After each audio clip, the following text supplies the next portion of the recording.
పూజ కా సారు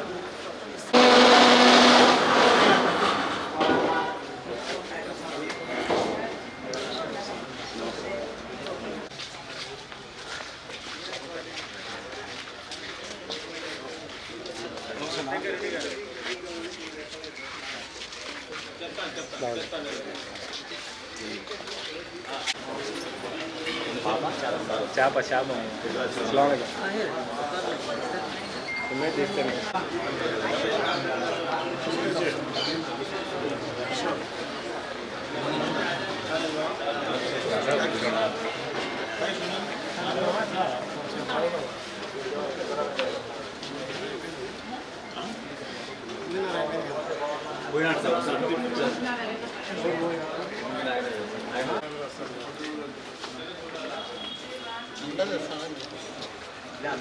తీస్తాను ఒక నిమిషం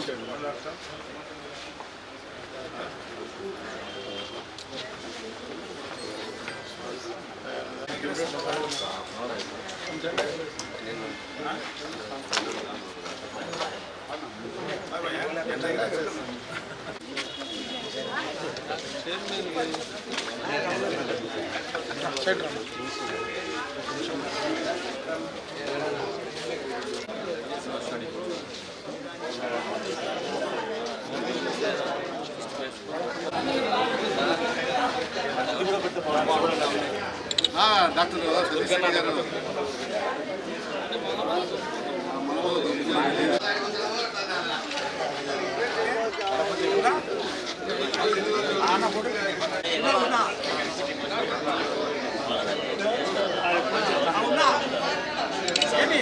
ఈ పక్కన పక్క పోతాడు పిలిచేదా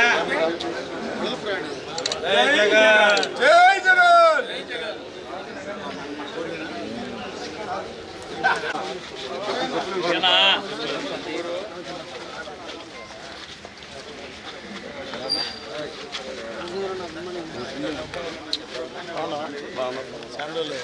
ఏం లేదు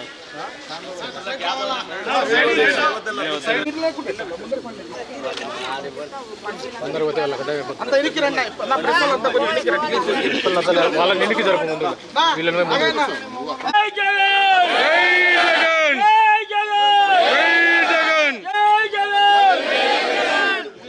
జగనన్న నాయకత్వం జగనన్న నాయకత్వం జగనన్న నాయకత్వం జై జగన్ జై జగన్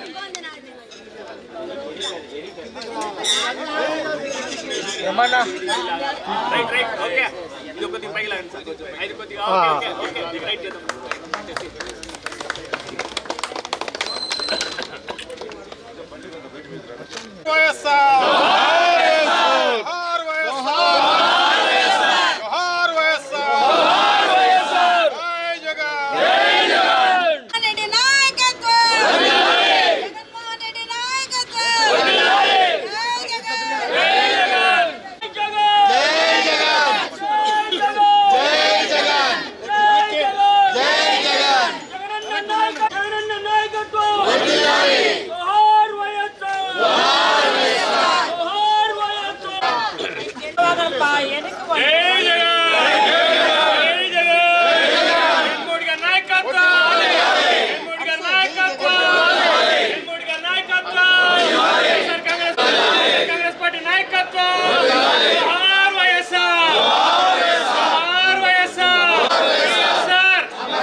ना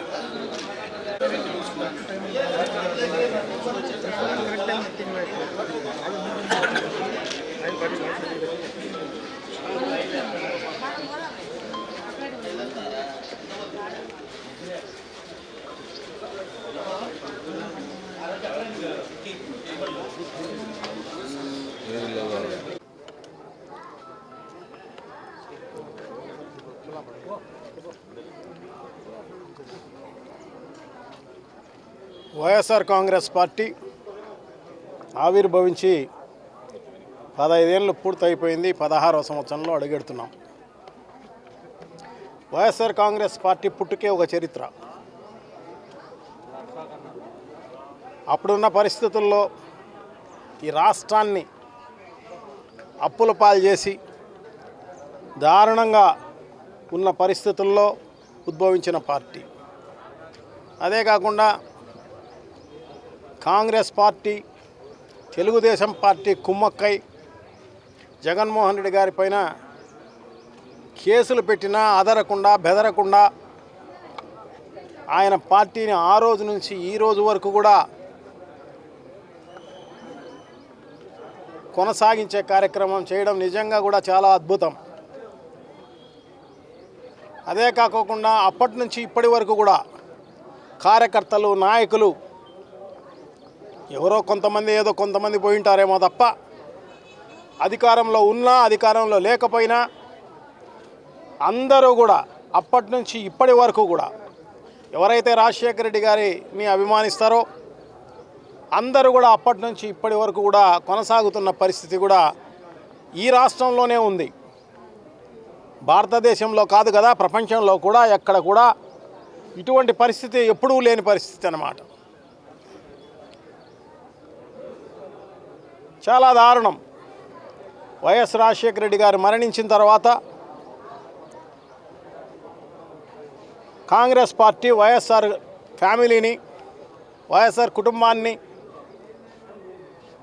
చాలా ఇబ్బందులు పాలు చేసి కేసులు పెట్టి వాళ్ళతో పాటు తెలుగుదేశం పార్టీ కూడా కలిసి కుమ్మక్కై అందరూ కూడా కేసులు పెట్టి ఇబ్బందులు పెట్టి నెలల తరబడి జైల్లో పెట్టి జగన్మోహన్ రెడ్డి గారిని, అలాగే వైఎస్ఆర్ కాంగ్రెస్ పార్టీ కార్యకర్తలందరినీ, నాయకులందరినీ కూడా ఇబ్బందులు పాలు చేసి ఇన్ని చేసినా కూడా వైఎస్ఆర్ కాంగ్రెస్ పార్టీ నిలిచి, అంటే ఇద్దరితో స్టార్ట్ అయిన పార్టీ ఈరోజు కోట్లాది మందితో ఈరోజు వైఎస్ఆర్ కాంగ్రెస్ పార్టీ ఉన్న పరిస్థితి. అదే కాకుండా దాదాపు కొన్ని లక్షల మంది సభ్యత్వంతో ఈరోజు కొనసాగుతున్న పరిస్థితి కూడా మనందరికీ కూడా బాగా తెలిసిన విషయమే. సో అప్పటి నుంచి ఇప్పటి వరకు కూడా అదే కాకుండా 2019కి సంబంధించి కూడా నిజంగా కూడా అద్భుతం. ఎప్పుడు కూడా 51% ఓట్లతోటి అధికారంలోకి వచ్చిన పార్టీ గతంలో ఎప్పుడు ఏ రాష్ట్రంలోనూ లేదు భారతదేశంలో. ఈ రాష్ట్రంలో అంత పర్సెంటేజ్ ఓట్లతోటి జగన్మోహన్ రెడ్డి గారిని ముఖ్యమంత్రిగా చేయడం జరిగింది. సో దురదృష్టవశాత్తు 2024లో ఈవీఎంల ట్యాంపరింగ్ తోటి అధికారంలోకి రాకపోవచ్చేమో, కానీ అప్పటికీ కూడా 40% ఓట్లతోటి అధికారంలోకి వచ్చిన పార్టీ వైఎస్ఆర్ కాంగ్రెస్ పార్టీ. ప్రజల మనోభావాలు ఎగిరిగి ప్రజలకు ఏమి కావాలనో అవన్నీ కూడా తెలుసుకొని జగన్మోహన్ రెడ్డి గారి పాదయాత్ర వల్ల ఏ ప్రాంతానికి ఏం చేయాలి, ఎవరికి ఏ వర్గానికి ఏ ప్రాంతానికి ఏం చేయాలనేది కూడా తెలుసుకొని అన్నీ కూడా నెరవేర్చిన ఘనత జగన్మోహన్ రెడ్డి గారిది. అదే కాకుండా మేనిఫెస్టోను మూలబడేసిన కార్యక్రమము గతంలో అన్ని పార్టీలకు ఉంది. ఎలక్షన్లలో మాత్రమే మేనిఫెస్టోను బయటికి తీసి ఏంటేంటో కళ్ళబొల్లి కబుర్లు చెప్పి మోసాలు చేసి అబద్ధాలు చెప్పి అధికారంలోకి వచ్చి మేనిఫెస్టోను చెత్తబుట్టలో వేసిన పరిస్థితి అన్ని పార్టీలకు ఉంది. ఒక్క వైఎస్ఆర్ కాంగ్రెస్ పార్టీ మేనిఫెస్టోనే భగవద్గీతగా భావించి ఏమి చెప్పడం జరిగిందో అవన్నీ కూడా దాదాపు 98% అవన్నీ కూడా అమలు చేసిన ఘనత కూడా వైఎస్ఆర్ కాంగ్రెస్ పార్టీది అని చెప్పి తెలియజేసుకుంటున్నాం. సో ఇప్పుడు ఈవీఎంల మోసంతో అధికారంలోకి వచ్చిన తెలుగుదేశం పార్టీ ఏం చేస్తుందనేది అంతా కూడా బాగా తెలిసిన విషయమే. ఒక్క ప్రజలకు మేలు చేసిన పరిస్థితి లేదు. ఎందుకంటే అమలు చేస్తున్న సంక్షేమ కార్యక్రమాలు, జగన్మోహన్ రెడ్డి గారు అమలు చేసిన సంక్షేమ కార్యక్రమాలు అమలు చేయడం లేదు. సో కొత్తగా చెప్పిన తెలుగుదేశం పార్టీ చంద్రబాబు నాయుడు గారు చెప్పిన సంక్షేమ కార్యక్రమాలు కూడా ఏవి అమలు చేయకపోగా నిజంగా ప్రజలందరూ కూడా చాలా నష్టపోయి వాళ్ళందరూ కూడా ఈరోజు అందరూ కూడా చెప్పే కార్యక్రమం జరుగుతోంది. అందరూ కూడా అనుభవిస్తున్నారు. కాబట్టి వాళ్ళందరూ కూడా పాలిచ్చే ఆవును పోగొట్టుకొని తన్నే దున్నపోతునో గాడిదనో తెచ్చుకున్నామని చెప్పేసి అందరూ భావిస్తున్న పరిస్థితి. ఈరోజు ఈవీఎంలు అనేది ట్యాంపరింగ్ జరగకపోతే ఎలక్షన్లు జరిగితే 175 సీట్లకు 175 సీట్లు ఈరోజు గెలిచే పరిస్థితి ఉంది అని చెప్పి తెలియజేసుకుంటున్నాం. సో ఏమైతేనే ఒక చరిత్ర సృష్టించిన పార్టీ, ప్రజల కోసమే పుట్టిన పార్టీ, ఉద్యమాలతోనే పుట్టిన పార్టీ. సో తప్పకుండా ఈ పార్టీ మనగలగాలి అని చెప్పేసి 100 సంవత్సరాలు ఉండాలి అని చెప్పేసి మేమందరం కూడా పెద్ద ఎత్తున కోరుకుంటూ ఈ కార్యక్రమంలో పాల్గొన్న మా ex deputy CM Shri Amjad Basha గారు, అలాగే ex ZP chairman municipal mayor అయిన సురేష్ బాబు గారు, తర్వాత ఎమ్మెల్సీ రామచంద్రారెడ్డి గారు, మిగతా వైఎస్ఆర్ కాంగ్రెస్ పార్టీ నాయకులు, కార్యకర్తలందరూ పెద్ద ఎత్తున ఈరోజు కడపలో జరుగుతున్న ఈ కార్యక్రమానికి, పార్టీ ఆవిర్భావ దినోత్సవ కార్యక్రమానికి అందరూ పాల్గొన్నారు. వాళ్ళందరికీ కూడా అభినందనలు, కృతజ్ఞతలు తెలియజేసుకుంటున్నాం. Thank you. నమస్కారం. వైఎస్ఆర్ కాంగ్రెస్ పార్టీ ఆవిర్భవించి 15 వసంతాలు పూర్తి చేసుకొని మరి ఇవాళ 16వ వసంతంలో అడుగుపెడుతున్న శుభ సందర్భంగా రాష్ట్ర వ్యాప్తంగానే కాకుండా ప్రపంచవ్యాప్తంగా ఉన్న వైఎస్ఆర్ కాంగ్రెస్ పార్టీ నాయకులకు, అభిమానులకు అందరికీ కూడా శుభాకాంక్షలు తెలియజేసుకుంటున్నాను. మరి ఇప్పుడే పెద్దలు చెప్పినట్టుగా వైఎస్ఆర్ కాంగ్రెస్ పార్టీ పుట్టుకే ఒక చరిత్ర. ఎందుకంటే వైఎస్ఆర్ కాంగ్రెస్ పార్టీ పుట్టిందే ఉద్యమాల నుంచి పుట్టిన పార్టీ వైఎస్ఆర్ కాంగ్రెస్ పార్టీ.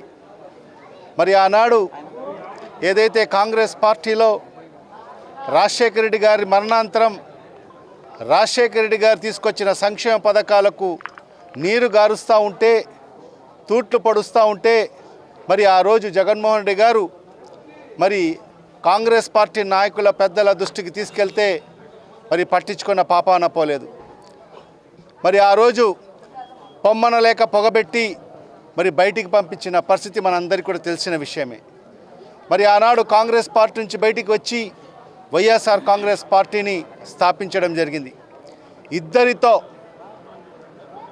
తల్లి కొడుకుతో ప్రారంభమైన వైఎస్ఆర్ కాంగ్రెస్ పార్టీ నెక్స్ట్ ఎలక్షన్స్లో 67 ఎమ్మెల్యేలతో ప్రతిపక్ష స్థానాన్ని కైవసం చేసుకోవడం జరిగింది. మరి 2019లో ఏ రాజకీయ పార్టీకి రానటువంటి 51% ఓట్ల శాతంతో 151 స్థానాలు, 175 స్థానాల్లో 151 స్థానాలతో అధికారంలోకి వచ్చిన ఏకైక పార్టీ వైఎస్ఆర్ కాంగ్రెస్ పార్టీ.